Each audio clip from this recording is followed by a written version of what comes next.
शहादत की खबर। अरनपुर पालनार मार्ग में किया ब्लास्ट के बाद मुठभेड़ जारी। दोनों तरफ से चल रही गोलीबारी। दंतेवाड़ा एसपी सिद्धार्थ तिवारी ने ब्लास्ट की पुष्टि की है और अतिरिक्त फोर्स रवाना करने की बात कही है।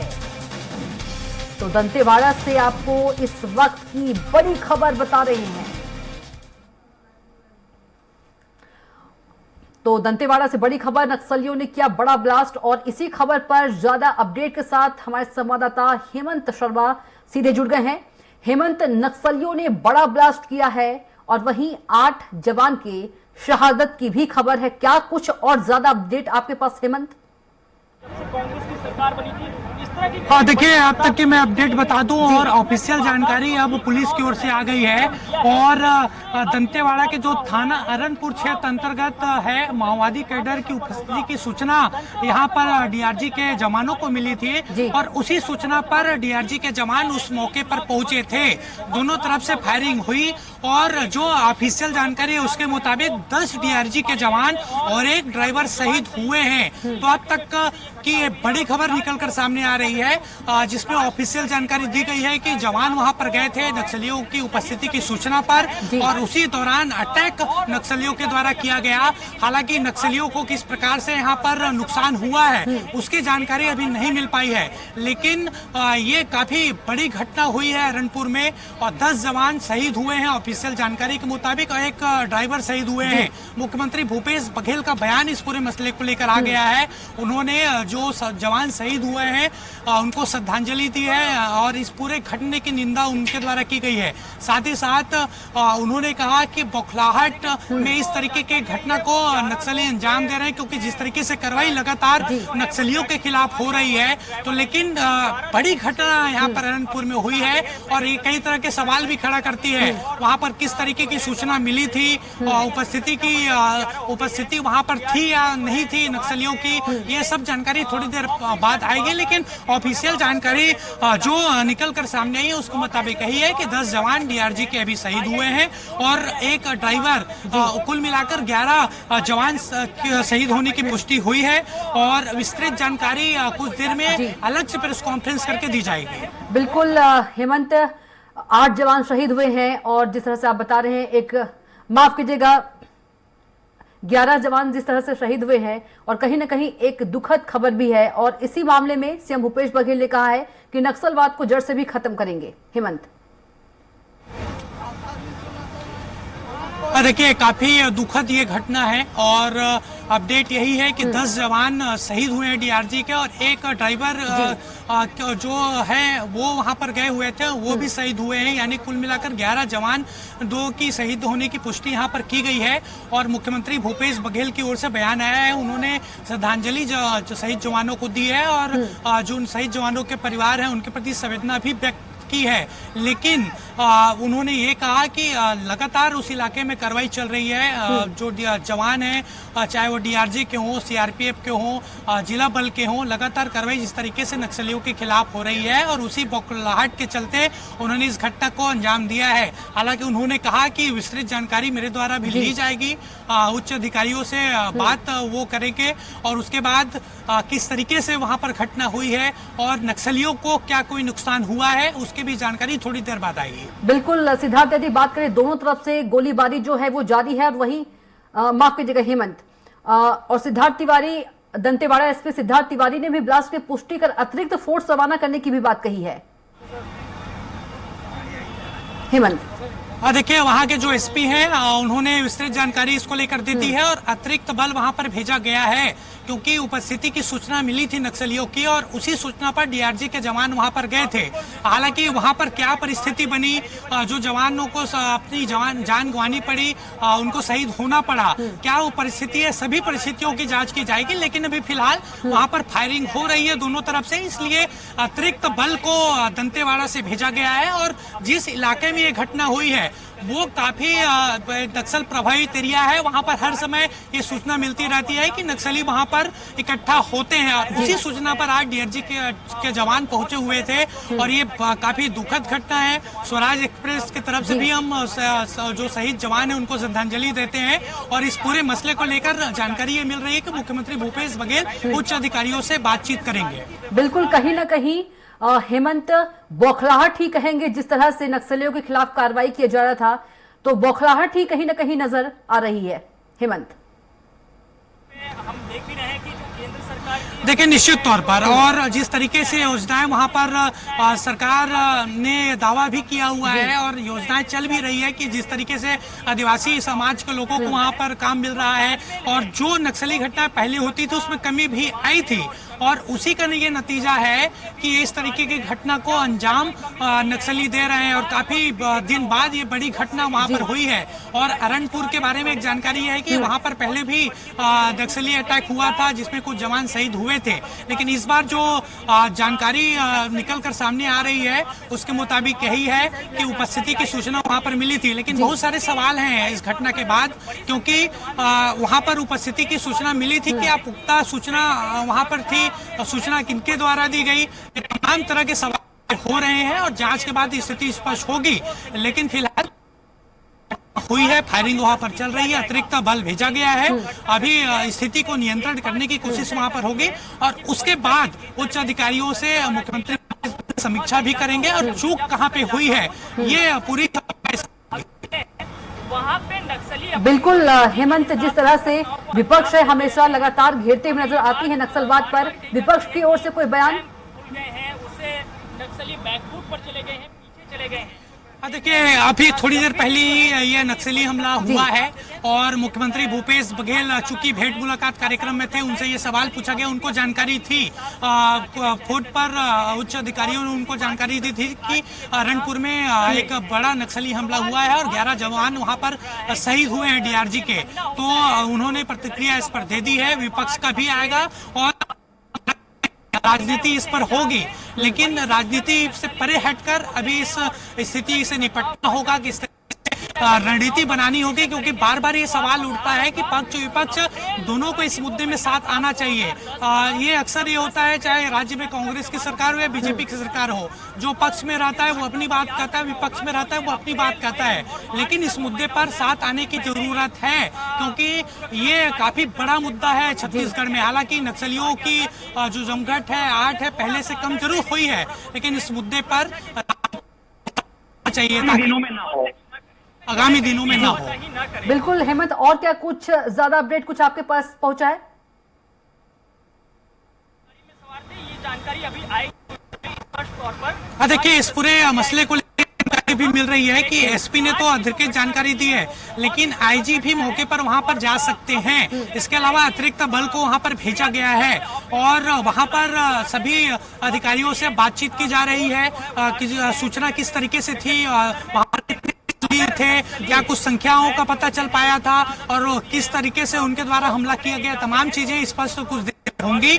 मुख्यमंत्री भूपेश बघेल भी अधिकारियों से चर्चा कर रहे हैं, वस्तु स्थिति की जानकारी ले रहे हैं और अभी फिलहाल वहां पर नियंत्रण स्थिति को किया जाएगा और उसके बाद समीक्षा की जाएगी और उसके बाद जानकारी दी जाएगी कि इस तरीके से वहां पर सूचना थी, कितने नक्सली वहां पर मौजूद थे। जी बिल्कुल हेमंत, आपने कहा आईजी पहुंचने वाले हैं, कब तक आईजी पहुंचने वाले हैं, इसकी कुछ जानकारी आपके पास अभी तक? देखिए उस इलाके में काफी समस्या होती है, खासतौर पर नेटवर्क की, तो बातचीत वहां पर अधिकारियों से भी नहीं हो पाई है। आईजी से हमारी बातचीत हुई थी कुछ देर पहले और वो खुद बता रहे थे कि वो घटनास्थल पर जा सकते हैं, लेकिन इसकी अभी फिलहाल कोई जानकारी नहीं मिल पा रही है क्योंकि इस तरीके से ये दुखद हमला हुआ है, काफी ये बड़ा हमला है और अभी आईजी फिलहाल काम पर लगे हुए हैं, वहां पर स्थिति को नियंत्रण करने में लगे हुए हैं और जो जवान वहां पर लगातार वो टच पे हैं, इसलिए बातचीत वो अभी मीडिया से नहीं कर पा रहे हैं, लेकिन कुछ देर में उनके द्वारा भी विस्तृत जानकारी दी जाएगी। बिल्कुल हेमंत, जो 11 जवान शहीद हुए हैं उनकी क्या कुछ जानकारी मिल पा रही है? कहीं भी आए गए और देखिए, अभी फिलहाल विस्तृत जानकारी जो दी गई है पुलिस के द्वारा, उसके मुताबिक यही है कि 10 जवान डीआरजी शहीद हुए हैं और एक ड्राइवर उसमें, यानी कुल मिलाकर 11 जवान शहीद हुए हैं। वो कहाँ के रहने वाले थे, उनका नाम क्या है, अभी फिलहाल ये स्पष्ट नहीं हो पाया है। कुछ देर में उनका नाम भी सामने आएगा, लेकिन किस तरीके से वहां पर घटना घटी है उसकी जांच जरूरी है और इस तरह की घटना न हो आगे चलकर, ये जिम्मेदारी किसी न किसी को लेनी होगी। बिल्कुल हेमंत, जिस तरह से आप बता रहे हैं कि नक्सलियों ने बड़ा ब्लास्ट किया है और 11 जवानों को शहादत की खबर भी है, तो कहीं ना कहीं नक्सलियों ने पहले से इसकी पूरी प्लानिंग की होगी ब्लास्ट की। देखिए, पहले ही मैंने बताया कि नक्सलियों के वहां पर उपस्थिति यानी मौजूदगी की सूचना मिली थी अरणपुर क्षेत्र में, और इसी सूचना पर डीआरजी के जवान वहां पर सर्चिंग पर गए थे और उसी दौरान उन पर हमला हुआ, अटैक हुआ, और वहां पर कितने की संख्या में नक्सली थे ये अभी स्पष्ट नहीं हो पाया है। कुछ देर में जब इससे जानकारी आएगी तो ये क्लियर हो जाएगा, लेकिन ये जांच का बहुत सारे तथ्य इसमें बाद में सामने आएंगे। कविता जी बिल्कुल हेमंत, आप बने रहेगा हमारे साथ। बस्तर से संवाददाता प्रशांत भी जुड़ गए हैं। प्रशांत, क्या कुछ आपके पास अपडेट? बिल्कुल, ये पूरा मामला दंतेवाड़ा जिले का है, जहां पे पालना के पास ही घटना हुई है और एम्बुलेंस पर नक्सलियों ने किया बताया जा रहा है, जिसमें कुल 11 लोग सवार थे और ड्राइवर समेत 10 जवान जो थे डीआरजी के वो सवार थे। और बताया जा रहा है कि मौके पर ही सभी लोगों की जान चली गई, लेकिन हालांकि इस बात की अभी आधिकारिक पुष्टि पूर्ण तरीके से नहीं हो पाई है। लेकिन एक बड़ी घटना को नक्सलियों ने अंजाम दिया है। जिस तरीके से लगातार बीजापुर, दंतेवाड़ा और सुकमा जिले के आसपास लगातार मूवमेंट नक्सलियों का चल रहा था, उस दौरान उसको देखते हुए लगातार जो है डीआरजी के जवानों को सर्चिंग के लिए भेजा जा रहा था। लेकिन सबसे अहम बात यह है कि एम्बुलेंस में जवान क्या कर रहे थे, एम्बुलेंस में किस तरीके से और क्यों जा रहे थे, ये एक बड़ा सवाल है। और जिस तरीके से नक्सलियों ने रैकी की और रैकी करके इस घटना को अंजाम दिया और एक ब्लास्ट किया है, तो बहुत ही बड़ा ब्लास्ट था। और उस ब्लास्ट की चपेट में वो एम्बुलेंस आई और एम्बुलेंस की चपेट में आने की वजह से जो भी सवार थे, वो सवार जवान जो है वो काफी जो है नुकसान पहुंचा है। पूरी तरीके से जो वाहन है वो क्षतिग्रस्त हो गया है। और बताया जा रहा है कि 11 जवान शहीद जरूर हुए, लेकिन आधिकारिक रूप से पूरी तरीके से पुष्टि जरूर नहीं है और पुष्टि होने के बाद ये स्पष्ट हो पाएगा कि किस तरीके से हालात तैयार थे और क्या कुछ करने के लिए जवान वहां पर गए हुए थे। जी बिल्कुल, पूरा जो मामला है प्रशांत, एक प्लानिंग के तहत बड़ा ब्लास्ट किया गया है। क्या पहले से खबर थी नक्सलियों को, हो सकता है कि जब पहुंचने वाले हैं?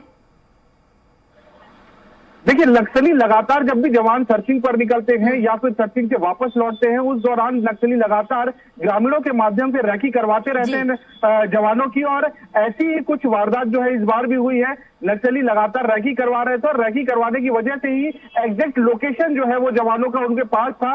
और जब नक्सलियों ने देखा कि वाहन में सवार होकर जवान आ रहे हैं, ऐसे में नक्सली लगातार ये प्रयास करते हैं कि इस तरीके का मौका नक्सलियों को मिले, और वो मौका जो है नक्सलियों को मिल गया और एक बड़ी ब्लास्ट को अंजाम दिया है। और सबसे अहम बात ये है कि नक्सलियों ने पहले से रैकी करके रखी थी और कहां से ये जवान आ रहे थे और लंबी दूरी तय करके जवान आ रहे थे, क्योंकि नक्सली तत्काल में वहां पर आईडी ब्लास्ट करने के लिए आईडी लगाना एक बड़ा चैलेंज होता है। और ऐसे में उस रास्ते में क्या ओपनिंग पार्टी नहीं रखी गई थी या फिर किस तरीके से घटना हुई है, ये घटना के बाद अगर समीक्षा होगी इस घटना की तो ही स्पष्ट हो पाएगा। लेकिन सबसे अहम बात यह भी है कि बस्तर दौरे पर है छत्तीसगढ़ के डीजी, ऐसे में एक बड़ी घटना दंतेवाड़ा जिले में होना मतलब कई सवाल खड़े करते हैं। और इससे पहले भी हिदायत दी गई है जवानों को कि वाहनों का उपयोग ना करें, कोई भी 4 पहिया वाहनों का उपयोग सर्चिंग के जाते समय या वापस लौटते समय ना करें। ऐसे में कहीं ना कहीं बड़ी घटना हो सकती है। लेकिन बावजूद उसके जवानों ने कहीं ना कहीं 4 पहिया वाहन का उपयोग किया है, जो एक बड़ा सवाल खड़ा करता है। और ऊपर से वो एम्बुलेंस होना,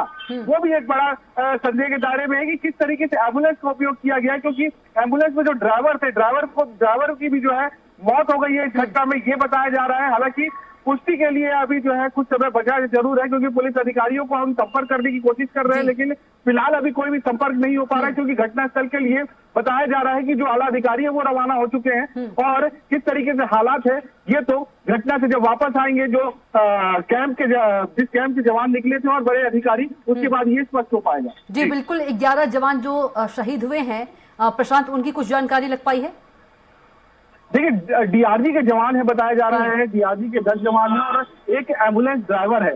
और डीआरजी की वही टुकड़ी है जो हाल ही में एक बड़ी ऑपरेशन के लिए निकली हुई थी और उस दौरान जो है कई नक्सलियों को उन्होंने घात लगाकर मारा भी था और कई नक्सलियों को घायल भी किया था। ये वही डीआरजी के जवान हैं। और इस बार कहीं न कहीं सुरक्षा में चूक मानी जा सकती है, क्योंकि जिस तरीके से 4 पहिया वाहन का उपयोग किया जवानों ने और एक मौका दिया नक्सलियों को, और उस मौके को नक्सलियों ने रैकी करके एक जो कायराना करतूत है उस कायराना करतूत को अंजाम दिया है और एक बहुत बड़ी घटना को अंजाम दिया। बताया जा रहा है कि जिस मार्ग पर ये ब्लास्ट हुआ है उस मार्ग में, उस सड़क पर लगभग 10 से 15 फीट नीचे गड्ढा हो गया। इसका मतलब ये है, समझा जा सकता है कि जो एक्सप्लोजिव है वो कितनी बड़ी मात्रा में वहां पर उपयोग किया गया होगा। जी बिल्कुल प्रशांत, इस घटना के बाद कहीं ना कहीं ग्रामीणों में भी दहशत का माहौल है।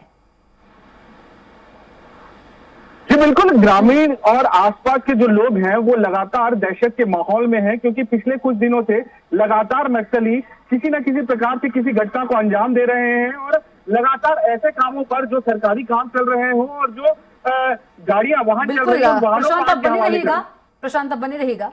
नक्सली हमले में शहीद हुए जवानों के निधन पर सीएम भूपेश बघेल ने शोक जताया है। उन्होंने कहा कि नक्सलियों के खिलाफ सरकार कार्रवाई कर रही है और ये लड़ाई अंतिम दौर में है। इस प्रकार की जानकारी है और ये बेहद दुखद है और मैं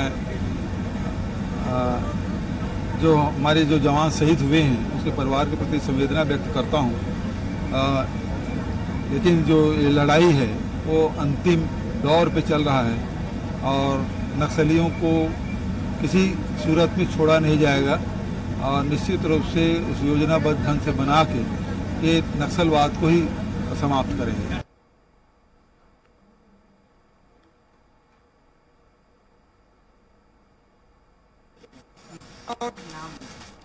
प्रशांत, सीएम भूपेश बघेल भी कह रहे हैं कि नक्सलियों ने जो अंजाम दिया है घटना को, यह अंतिम दौर है, छोड़ा नहीं जाएगा किसी भी हालत में, सीएम भूपेश बघेल कह रहे हैं। देखिए, राजनीतिक तौर पे लगातार बयानबाजी तो आती रही है, घटनाओं के बाद दुख जो है वो व्यक्त किया जाता है और कहा जाता है कि अब जो है इस बार नक्सलियों को छोड़ा नहीं जाएगा। लेकिन जिस तरीके से केंद्रीय गृह मंत्री भी आए थे, उनका भी दावा था कि अब नक्सली जो है अंतिम दौर पर है और बहुत जल्द जो है नक्सलियों का खात्मा हो जाएगा। वैसे ही कुछ सीएम भूपेश बघेल ने भी कहा है। लेकिन सबसे अहम बात यह है कि नक्सलियों का वो इलाका जो कोर इलाका कहा जाता है नक्सलियों का, जहां तक अभी पुलिस के जवान पहुंच भी नहीं पाए हैं, उन इलाकों में अब ये युद्ध चलना है। ऐसे में जहां बारूदी सुरंग से बिछा हुआ पूरा इलाका है, जहां पुराने नक्सलियों के अलावा नए नक्सली तक नहीं जानते कि कहां पर बारूद लगा हुआ है और किस तरीके से कहां पर आईडी बम फिट हुआ है। तो ऐसे में उन जगहों पर युद्ध करना और उस जगह पे पहुंचकर जहां पर अभी तक फिलहाल जवान नहीं पहुंच पाए हैं, एक टेढ़ी खीर होगी और बहुत बड़ा चैलेंज है। यही वजह है कि लगातार बैठकें होती रही हैं, लगातार पुलिस के जो बड़े अधिकारी हैं, जिस तरीके से अर्धसैनिक बल, सीआरपीएफ, डीआरजी, जिला बल से लेकर आईटीबीपी, सभी जवान यहाँ पर तैनात है, सभी के बड़े अधिकारी पहुंचते हैं और बड़ी बैठक करते हैं। लेकिन ग्राउंड लेवल पर एक बेहतर रिपोर्ट उन इलाकों से मिलती हुई नजर नहीं आ रही। हालांकि नक्सलियों को कई इलाकों से बैकफुट पर जरूर किया गया है, लेकिन उन इलाकों से जहां पर हिरमा का गढ़ है, जहां पर बड़े नक्सलियों का गढ़ है, जहां पर नक्सलियों की जो लाके सेना है वो रहती है, वहां तक अभी तक जवान नहीं पहुंच पाए हैं और लगातार उन इलाकों में हवाई ड्रोन के द्वारा जो है उन इलाकों की तस्वीर भी आती रही है और नक्सलियों का मूवमेंट भी दिखता रहा है। लेकिन सघन जंगलों का वो इलाका है जहां पर नक्सलियों की पैठ है आज भी और वहां तक पुलिस का पहुंच पाना काफी मुश्किल देखने को मिला है। और आने वाले समय में पुलिस कैसे वहां तक पहुंचने की रणनीति तैयार करती है, एक बड़ा सवाल है। और छत्तीसगढ़ के डीजी खुद अभी बस्तर के दौरे पर है। ऐसे में दंतेवाड़ा में इतना बड़ा हमला, 11 लोगों को शहीद होना एक बड़ा सवाल खड़ा करता है कि किस तरीके से जवानों को हिदायत दिए जाने के बावजूद भी 4 पहिया वाहन का उपयोग क्यों किया गया। ठीक है प्रशांत, आप हमारे साथ बने रहेगा। हेमंत के पास चलते हैं। हेमंत, बार बार प्रशांत कह रहे थे कि 4 पहिया का इस्तेमाल क्यों किया गया, 4 पहिया वाहन का। हाँ देखिए, पहले कुछ अपडेट मैं बता दूं, मुख्यमंत्री भूपेश बघेल ने इस पूरे घटना को लेकर ट्वीट भी कर दिया है। उनकी ओर से ट्वीट कर उन्होंने कहा है कि दंतेवाड़ा के थाना अरनपुर क्षेत्र अंतर्गत माओवादी कैडर की उपस्थिति की सूचना पर नक्सल विरोधी अभियान के लिए डीआरजी के जवान पहुंचे थे और एक वाहन में वो सवार थे। उस वाहन को उस तरीके से जानकारी प्रशांत जो संवाददाता है हमारे, उन्होंने दी कि एम्बुलेंस का उपयोग वहां पर किया गया था जवानों के द्वारा और काफी पुख्ता सूचना थी थी नक्सलियों के पास इसकी, और उसके बाद आईडी ब्लास्ट किया गया।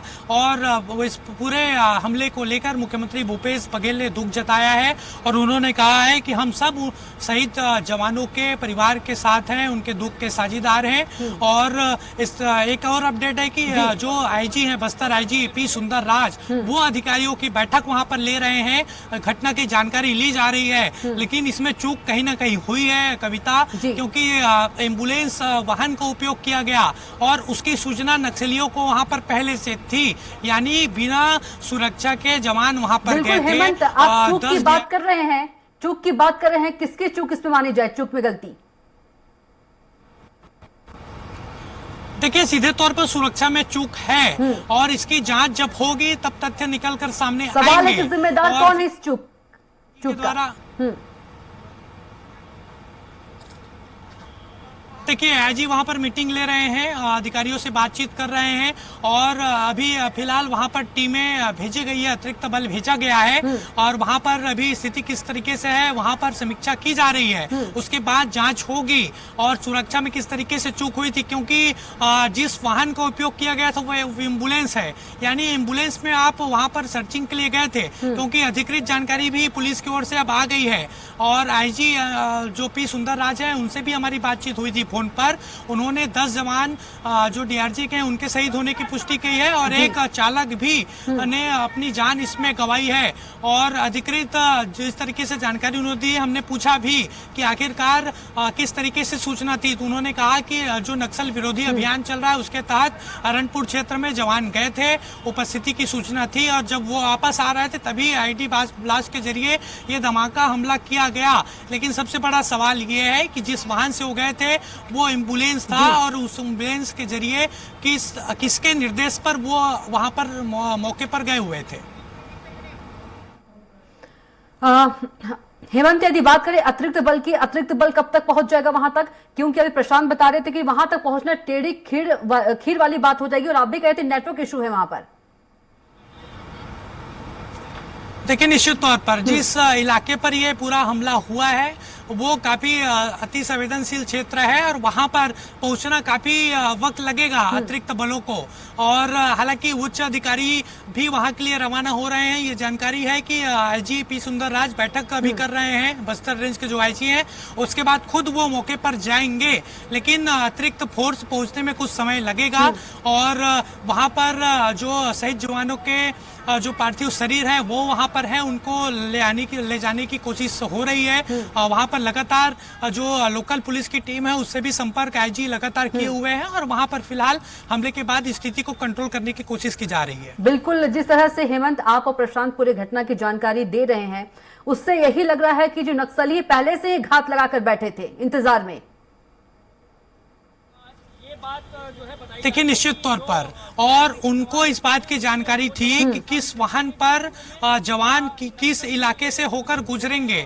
और जिस तरीके से ये बताया जा रहा है, जो अभी प्रारंभिक जानकारी आई है अधिकृत रूप से कि सर्चिंग के लिए, अभियान के लिए वहां पर गए हुए थे जवान और सूचना मिली थी और उस सूचना के बाद वो वापस उस नक्सल विरोधी अभियान से आ रहे थे। और इसी दौरान, यानी ये पूरी घटना को अगर समझा जाए तो जब जवान वहां पर पहुंचे तभी इस बात की जानकारी नक्सलियों को हो गई थी और उन्होंने उसी दौरान ये पूरी प्लानिंग की और आईडी ब्लास्ट वहां पर लगाया और उसके जरिए जवानों पर हमला किया, जिसपे 10 जवान शहीद हुए हैं और एक जो ड्राइवर है एम्बुलेंस जो वाहन का, उसकी भी जान चली गई है। बिल्कुल हेमंत, आप बने रहेगा, प्रशांत के पास चलते हैं। प्रशांत, क्या कुछ और अपडेट्स आपके पास आए हैं? देखिए, मौके पर सूचना मिलते ही जवानों का जो दल है, जो अतिरिक्त पुलिस बल जो आप कह रहे थे, वो वहां पर पहुंच गया है और फिलहाल वहां इलाके में अभी भी मुठभेड़ चल रही है, ये बताया जा रहा है। प्रशांत, बड़ी अपडेट, प्रशांत बड़ा अपडेट आप बता रहे हैं, अतिरिक्त जो बल है पहुंच गया है मौके पर, फायरिंग हो रही है और फिलहाल वहां पर जो सुरक्षा बल के जवान हैं, जो नजदीकी कैंप था, उस कैंप से जवान वहां पर निकल गए थे और वो लोग वहां पर पहुंच गए। कुछ दूरी पर लगातार रुक रुक कर फायरिंग चल रही है। इस बात की स्पष्ट जानकारी अभी नहीं कही जा सकती कि क्या कुछ हालात है, क्योंकि उन इलाकों में नेटवर्क नहीं है, ना ही किसी प्रकार से कोई ऐसे संसाधन है जिससे वहां के हालात जाना जा सके। लेकिन जो पुलिस सूत्रों की बात करें तो पुलिस सूत्रों का कहना है कि जवान वहां पर पहुंच गए हैं और फिलहाल अभी भी रुक रुक कर फायरिंग हो रही है और नक्सलियों ने इतनी बड़ी घटना को अंजाम दिया है। इस अंजाम देने के बाद नक्सलियों क्या एक काम होता है कि जो जवान है, जवानों के हथियार को लूट कर लेके जाते हैं, जवानों के पास जो असला बारूद होता है उस असला बारूद को वो लूट कर लेके जाते हैं। इसलिए जवानों के शव के पास नक्सली पहुंचने का प्रयास कर रहे थे और वो असला बारूद और जो हथियार है वो लूटने में सफल हुए हैं या फिर नहीं हो पाए, ये कह पाना अभी जल्दबाजी होगी क्योंकि अभी वहां से इस बात की कोई सूचना नहीं मिल पाई है। लेकिन नक्सली अमूमन इस तरीके के हरकतों को करते हैं और जवानों के पैर से जूते तक निकालकर नक्सली अपने साथ लेकर चले जाते हैं। तो बिल्कुल कहा जा सकता है कि वहां पर अगर समय पर जवान पहुंच गए हैं और वहां से नक्सली अगर भाग खड़े हुए हैं तो हथियारों को बचाया जा सकता है। हालांकि एक बड़ी घटना हो चुकी है, 10 जवानों की शहादत हो गई है, साथ ही साथ जो एम्बुलेंस ड्राइवर था वो भी मौके पर उसकी मौत हो गई है। तो बिल्कुल कहा जा सकता है कि एक बड़ी घटना, चुनावी वर्ष है 2023 के शुरुआत से ही नक्सली लगातार अपनी मौजूदगी बस्तर के अलग अलग जिलों में, अलग अलग इलाकों में दिखा रहे थे और एक बड़ी घटना को अंजाम देने के फिराक में थे। जिस तरीके से TCOC, मैं बता दूं आपको कि TCOC का ही वो समय रहता है जब नक्सली बड़ी घटना को अंजाम देने के फिराक में रहते हैं।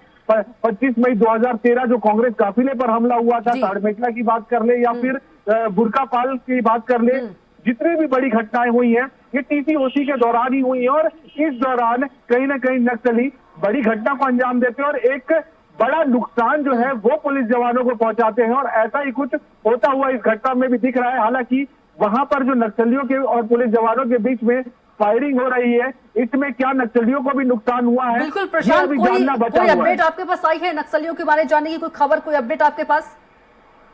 देखिए, दोनों हुई है तो कहीं ना कहीं नुकसान नक्सलियों को भी जरूर हुआ होगा, लेकिन ये कह पाना अभी मुश्किल है क्योंकि नक्सली हमेशा से इस तरीके के काम को करते हैं कि जब उनका कोई साथी घायल या मारा जाता है तो अगर अफरा तफरी का माहौल ना हो तो वो उसके शव को और घायल जो नक्सली है उसको अपने साथ लेकर चले जाते हैं, वहां छोड़कर नहीं जाते हैं। तो कई बार ऐसा भी हमने देखा है कि नक्सलियों को नुकसान भी होता है, लेकिन तत्काल समय में इस बात की पुष्टि या इस बात को स्पष्ट नहीं कहा जा सकता। लेकिन जब नक्सली अपने सालाना कैलेंडर निकालते हैं और उस दौरान जब बताते हैं कि नक्सल संगठन को क्या कुछ नुकसान हुआ है, उस दौरान ये स्पष्ट होता है। तो बिल्कुल कहा जा सकता है अगर दोनों तरफ से फायरिंग हुई है तो नुकसान नक्सलियों की तरफ से भी हुआ होगा, लेकिन जब तक जवान वहां से वापस कैंप नहीं पहुंच जाते, बड़े अधिकारियों से ब्रीफिंग नहीं हो जाती, तब तक ये कह पाना जल्दबाजी होगी। लेकिन फिलहाल जो जवानों के शव वहां पर रखे हुए हैं, जो ब्लास्ट की चपेट में आने से जो जवान वहां पर शहीद हुए हैं, उन जवानों के शव को लेने के लिए जवान पहुंचे हुए हैं और जल्द ही जवानों के शव को लेकर नजदीकी कैंप तक पहुंचेंगे। बिल्कुल, हेमंत के पास चलते हैं। प्रशांत, आप बने रहेगा। हेमंत, जिस तरह से हमारे 11 जवान जो हैं वो शहीद हो गए हैं, कहीं ना कहीं नक्सलियों की जो संख्या होगी वो ज्यादा संख्या होगी, लेकिन जो अब मैदानी इलाका है उस इलाके में भी नक्सलियों की देखिए, आप यही बात की जानकारी कुछ देर में हो जाएगी और वहां पर कितने नक्सली थे, किस तरीके से सूचना थी और नक्सल विरोधी अभियान में जब वो गए थे तो निश्चित तौर पर पुख्ता सुराग वहां पर रहा होगा जवानों के पास और जब वो वापस वहां से आ रहे थे तब ये हमला हुआ है। और खास तौर पर हम अगर छत्तीसगढ़ में इतिहास को देखें, चुनाव के दौरान इस तरीके की घटनाओं को नक्सली अंजाम देते ही हैं। 2018 का चुनाव हो रहा था तब भी एक बड़ी घटना को अंजाम दिया गया था दंतेवाड़ा इलाके में और फिर दंतेवाड़ा इलाके के अरणपुर में ये घटना को अंजाम दिया गया है। और जिस तरीके से प्रयास लगातार सरकार वहां पर कर रही है कि 2018 के मुकाबले देखा भी जाए तो जो नक्सल प्रभावित जिले हैं उनकी संख्या में कमी आई थी और इसी की वजह से नक्सली वहां पर लगातार बौखलाए हुए हैं। और जिस तरीके से प्रशांत ने भी जिक्र किया और वो लगातार इस बात की जानकारी दे रहे थे कि जब से ये महीना शुरू हुआ है और जब से चुनाव नजदीक आ रहा है तब से लगातार अलग अलग प्रकार से इस तरीके की घटना को अंजाम नक्सली दे रहे हैं। अब वहां पर स्थिति जिस तरीके से जानकारी निकलकर सामने आ रही है कि अतिरिक्त फोर्स जहां पर आसपास कैंप है वहां के जवान वहां पर पहुंच गए हैं, जवाबी फायरिंग हो रही है और उसके बाद स्थिति कंट्रोल होने के बाद ये जानकारी निकलकर सामने आएगी कि नक्सलियों को किस तरीके से नुकसान वहां पर हुआ है। फिलहाल वहां पर जो 10 डीआरजी के जवान शहीद हुए हैं और एक चालक, उनके पार्थिव शरीर को वहां से लाने की कोशिश जल्द से जल्द होगी। वहीं पर उनके पार्थिव शरीर अभी रखा हुआ है और कोशिश जवानों के द्वारा भी की जा रही है। अतिरिक्त फोर्स जो गया है वो कुछ जवान वहां पर फायरिंग में लगे हुए हैं और कुछ जवान वहां कोशिश कर रहे हैं कि पार्थिव शरीर को जिला मुख्यालय तक ले लाया जा सके। बिल्कुल हेमंत, आप बता रहे थे चुनावी साल है और नक्सलियों के द्वारा जो घटना है, जो मामला है, ये बढ़ गया है। जो ब्लास्ट भी उन्होंने किया, इससे पहले भी बीजेपी के 2 नेता भी शहीद हुए थे। तो कहीं ना कहीं इनका गुस्सा सरकार के ऊपर है या प्रशासन के ऊपर, क्योंकि कार्रवाई हो रही है इनके ऊपर? देखिए, प्रशासन के ऊपर ये ज्यादा जिस तरीके से कार्रवाई हो रही है और अभी जिस तरीके से वहां पर लगातार ये के द्वारा और इस बात से पूरी तरीके से बौखलाए हुए हैं नक्सली।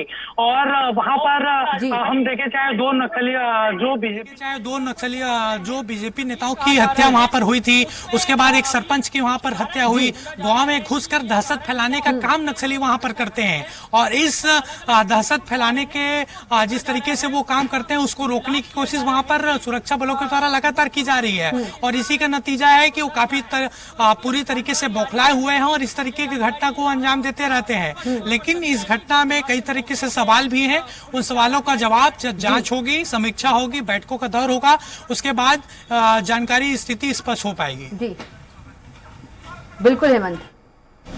तो बड़ी ब्रेकिंग आपको बता रहे हैं, केंद्रीय गृह मंत्री अमित शाह ने सीएम बघेल से चर्चा की है। नक्सली ब्लास्ट मामले में दंतेवाड़ा नक्सली हमले को लेकर बातचीत की गृह मंत्री अमित शाह सीएम भूपेश बघेल से। गृह मंत्री अमित शाह ने फोन पर जानकारी ली सीएम भूपेश बघेल से, हर संभव मदद करने का भरोसा दिया गृह मंत्री अमित शाह ने। बता दें कि नक्सली हमले में 11 जवान हमारे शहीद हो गए हैं।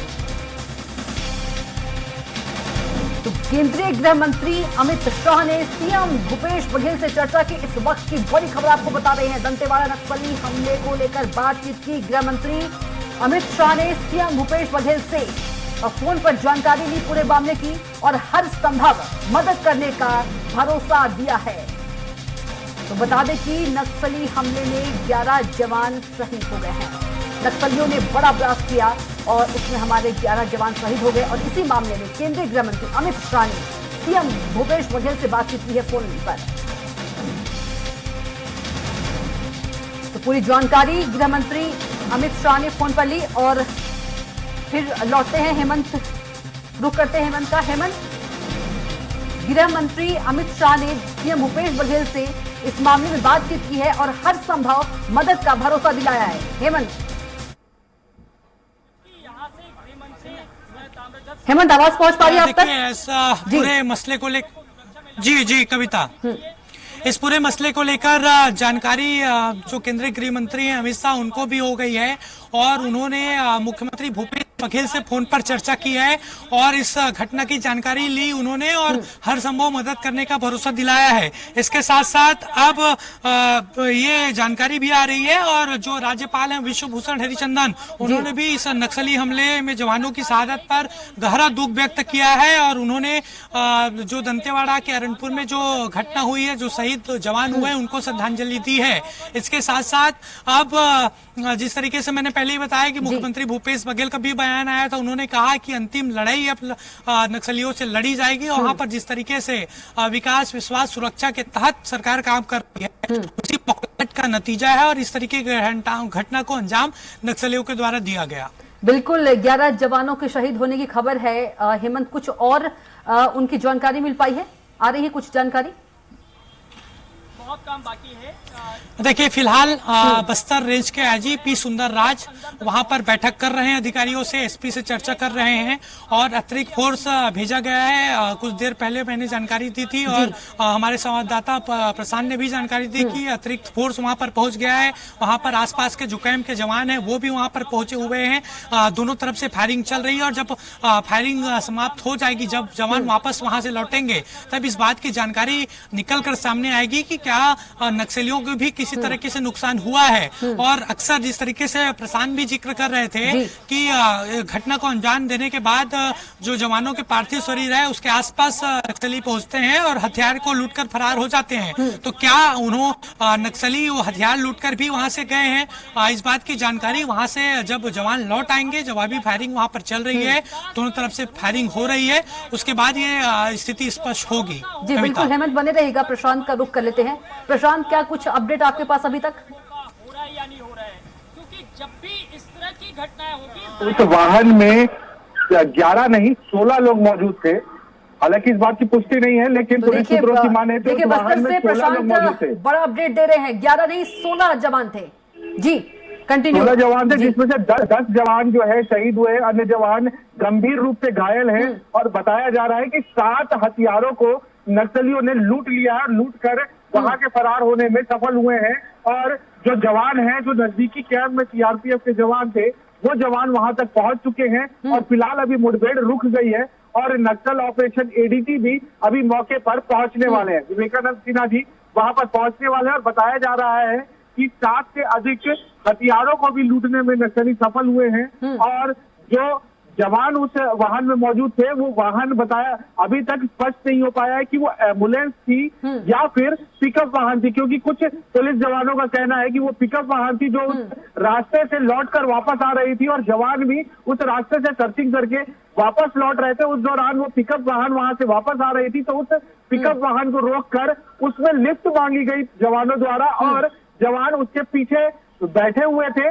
और इस बात की सूचना, क्योंकि जवान अगर सर्चिंग करके वापस आ रहे हैं तो कहीं ना कहीं नक्सली लगातार उस मार्ग में रैकी कर रहे थे और रैकी करने की वजह से ही जहां पे नक्सलियों ने देखा कि जवान अब वाहन में बैठ रहे हैं, तत्काल जो है आगे नक्सलियों को सूचना दी अपने साथियों को। और जो साथी थे नक्सली, वो जो है सड़क मार्ग पर आईडी लगाने में सफल रहे और आईडी लगाने के साथ साथ एक बड़ी घटना को अंजाम दिया है। और बताया जा रहा है कि 16 जवान थे और 16 में से 10 जवान शहीद हो गए हैं और अन्य जो 6 जवान हैं वो गंभीर रूप से घायल हैं और उन जवानों को नजदीकी कैंप में लाने की तैयारी की जा रही है। साथ ही साथ हथियार भी भारी संख्या में नक्सली वहां से लूट कर लेके चले गए हैं। साथ ही साथ जो असला बारूद था जवानों के पास, कई जवानों के जूते भी जो है वो नक्सली वहां से लूट कर लेकर चले गए हैं। हालांकि अभी फिलहाल बहुत ज्यादा कुछ कह पाना जल्दबाजी होगी। जब जवान वहां से वापस कैंप में पहुंचेंगे और बड़े अधिकारियों को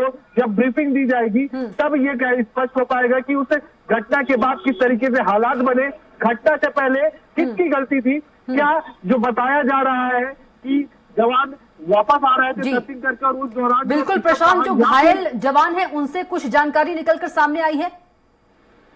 देखिए, गंभीर रूप से घायल है जवान। प्रथम दृष्टिया तो उन सभी जवानों को उपचार दिया जाएगा। उपचार देने के बाद अगर उन सभी जवानों की हालत गंभीर ना रहे तो वहां पर प्राथमिक उपचार दिया जाएगा, जिसके बाद जगदलपुर या फिर रायपुर रेफर किया जाएगा। प्रशांत कहा जा सकता है ठीक होने के बाद ही वो जवान बयान देने लायक स्थिति में होंगे, तभी बयान उनका लिया जाएगा। नहीं तो घटना से पहले किस तरीके से ऑपरेशन तैयार किया गया था और किस रूट पर उन्हें भेजा गया था, इन सारी बातों की सूचना जो वहां पर 2IC या फिर जो कमांडेंट होंगे जिनके निर्देश पर ये ऑपरेशन निकला होगा, उनसे बातचीत होगी, उनसे पूछताछ होगी कि किस तरीके से ऑपरेशन था, क्या जवान वापस आ रहे थे, इस बात की सूचना नजदीकी कैंप में नहीं थी। अगर कैंप में नजदीकी ये इस बात की सूचना थी तो क्या रोड ओपनिंग पार्टी को निकाला गया था? अगर सुरक्षा बल को उन जवानों की सुरक्षा के लिए नहीं निकाला गया था तो किस तरीके से वो जवान वाहन में सवार होकर वापस आ रहे थे? क्योंकि अमूमन जब रोड ओपनिंग पार्टी निकलती है तभी हमने देखा है कि जवान वाहन में सवार होकर ही वापस या फिर जाते हैं। लेकिन अगर रोड ओपनिंग पार्टी नहीं थी और जवान अगर वाहन में सवार होकर वापस आ रहे थे तो एक सुरक्षा में गंभीर सवाल खड़ा होता है कि जवानों को लगातार हिदायत दी गई है कि नक्सली लगातार उन इलाकों में रैकी करते हैं और एक मौके की तलाश में रहते हैं कि कोई भी मौका दे जवान और एक बड़ी घटना को अंजाम दे। और क्या जवानों ने इस बात को दरकिनार करते हुए, बिना इस बात को समझे हुए वाहन में सवार हो गए और नक्सलियों को एक बड़ा मौका दे दिया और यही मौका देने की वजह से इतनी बड़ी घटना को नक्सली अंजाम दे पाए हैं, जिसमें 10 जवान शहीद हो गए हैं। और वाहन चालक, बता दूं, जो वाहन चालक है वो पुलिस महकमे से नहीं है, वो आम नागरिक है, उसकी भी मौत इस हादसे में हो गई है। अगर वो एम्बुलेंस का सवारी है तो सरकारी कर्मचारी हो सकता है, लेकिन अगर वो प्राइवेट चालक होगा तो उसके परिवार का क्या होगा? क्या बिल्कुल। जवानों को इस तरीके से इस सुरक्षा में जो बात हिदायत दी जाती है उन बातों को क्या दरकिनार करना उचित है? अगर उचित होता तो इतनी बड़ी घटना नहीं होती। कहीं ना कहीं इस बात को अब समझना होगा कि लगातार नक्सली उन इलाकों में अपनी मूवमेंट बढ़ा रहे हैं, चुनावी साल है, ऐसे में चुनाव का बहिष्कार भी नक्सली जो है आने वाले समय में कर सकते हैं। तो सुरक्षा जवानों के कंधों पर बड़ी जिम्मेदारी है कि इस तरीके की बातों को दरकिनार ना किया जाए और मुस्तैदी से नक्सलियों से लड़ाई ले। जी बिल्कुल, लगातार हमारे संवाददाता रायपुर से हेमंत और बस्तर से प्रशांत ताजा अपडेट बता रहे हैं। और चलते हैं अब हेमंत के पास। हेमंत, प्रशांत ये बता रहे हैं कि 16 जवान उसमें थे, जिसमें से कि 11 जवान शहीद हो गए हैं और जो 6 जवान हैं वो घायल अवस्था में हैं। तो बड़ा अपडेट स्वराज एक्सप्रेस आपको बता रहा है। हेमंत, अभी तक की जी जानकारी निकल कर सामने आ रही है, 16 जवान शामिल थे, लेकिन इसकी पुष्टि फिलहाल नहीं हो पाई है। और उस 16 जवानों में से जो 10 डीआरजी के जवान हैं वो मौके पर ही शहीद हो गए और एक जो चालक है वाहन का वो भी उसकी जान चली गई है। और अन्य जो डीआरजी के जवान हैं उनको वहां पर नजदीक प्राथमिक उपचार दिया जा रहा है। उसके बाद उपचार के लिए या तो जगदलपुर या रायपुर रिफर किया जाएगा। और हालांकि इसकी जानकारी कुछ देर बाद स्पष्ट होगी कि कुल मिलाकर कितने जवान उसमें थे। आईजी बस्तर जो बस्तर रेंज के आईजी हैं पी सुंदर राज, वो वहां पर बैठक ले रहे थे और वो बैठक खत्म हो गई है। मीडिया से वो बातचीत वहां पर कर रहे हैं। कुछ बैठक में निकल कर आई है सामने हेमंत? कुछ जानकारी उनके द्वारा ली गई है वहां पर किस तरीके से स्थिति थी। और फिलहाल जो एडीजी हैं विवेकानंद सिन्हा वो भी मौके के लिए रवाना हो गए हैं और अतिरिक्त फोर्स वहां पर पहले से गया हुआ था। आसपास के जो कैंप है वहां से भी जवान वहां पर गए थे और फिलहाल फायरिंग वहां पर रुक गई है। और अब कोशिश हो रही कि जो जवान शहीद हुए हैं उनके पार्थिव शरीर को जितनी जल्दी हो सके यहाँ जिला मुख्यालय लाया जाए। बिल्कुल हेमंत, आप बता दें कि फायरिंग रुक गई है। नक्सलियों के मारे जाने की खबर? देखिए, जब उच्च अधिकारी वहां पर पहुंचेंगे या जो मौके पर जवान गए हैं वो वहां से लौटेंगे तब इस बात की जानकारी होगी। हेमंत, आपको रोकना चाहूंगी, सुन लेते हैं, अपने दर्शकों को सुनवा देते हैं आईजी ने क्या कुछ कहा है। जिला दंतेवाड़ा के थाना अरणपुर क्षेत्र में पूर्व हिडमा इलाका में दरबा डिविजन माओवादी कैडर्स का उपस्थिति की सूचना पर दंतेवाड़ा डीआईजी द्वारा एक अभियान संचालित की गई थी। अभियान के पश्चात तब जिला मुख्यालय दंतेवाड़ा वापस लौटा थे। इस दौरान अरणपुर एवं शामिल के बीच में डीआरजी गाड़ी को आईडी के माध्यम से माओवादी द्वारा टारगेट की गई। उस घटना में हमारे एक वाहन आईडी के चपेट में गए थे। उसमें 10 डीआरजी जवान एवं एक सिविलियन ड्राइवर कुल 11 लोग का शहादत हो गई। अतिरिक्त रीइंफोर्समेंट पार्टी सीआरपीएफ एवं डीआरजी घटनास्थल पहुंच गई है। अभी घटनास्थल से सभी शहीदों का बॉडी को इवैक्यूएशन का कार्रवाई की जा रही है। स्पॉट में सीनियर ऑफिसर्स का भी अभी पहुंच गई है। लगातार सर्चिंग अभियान जारी है और घटनास्थल के जो निरीक्षण के पश्चात और संपूर्ण विवरण प्राप्त हो सके।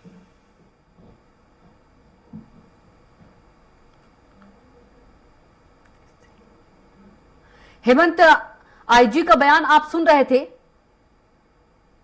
आईजी पी सुंदर राज हैं बस्तर रेंज के, उन्होंने ये जानकारी दी है कि वहां पर एक अभियान जिस तरीके से सूचना मिली थी नक्सल विरोधी अभियान के तहत जो सभी जवान हैं वो वहां पर गए हुए थे और वापस आ रहे थे तब आईडी की चपेट में वो आ गए। और हालांकि उन्होंने और कुछ विस्तृत जानकारी नहीं दी है क्योंकि वहां पर उन्होंने जिस तरीके से जानकारी दी कि जो पार्थिव शरीर है जवानों का वहां से लाने की कोशिश हो रही है और कुछ अधिकारी मौके के लिए रवाना हुए भी हैं। लेकिन जो जानकारी अभी निकलकर सामने आ रही है उसके मुताबिक इस हमले को अंजाम देने के बाद नक्सली जवानों के पास पहुंचे और लगभग 7 हथियारों को वहां से लूटकर वो फरार हुए हैं। इस बात की जानकारी वहां पर निकल कर सामने आ रही है। हालांकि आधिकारिक पुष्टि कुछ देर बाद होगी। और जिस तरीके से आईजी पी सुंदर राज अभी जानकारी दे रहे थे कि नक्सल विरोधी अभियान के तहत ये सभी जवान गए हुए थे। हालांकि उन्होंने ये बात नहीं बताई कि उस जवान में उस वाहन में कुल कितने जवान शामिल थे। ठीक है हेमंत, तमाम जानकारी के लिए आपका बहुत ही धन्यवाद। प्रशांत, आपका भी बहुत धन्यवाद।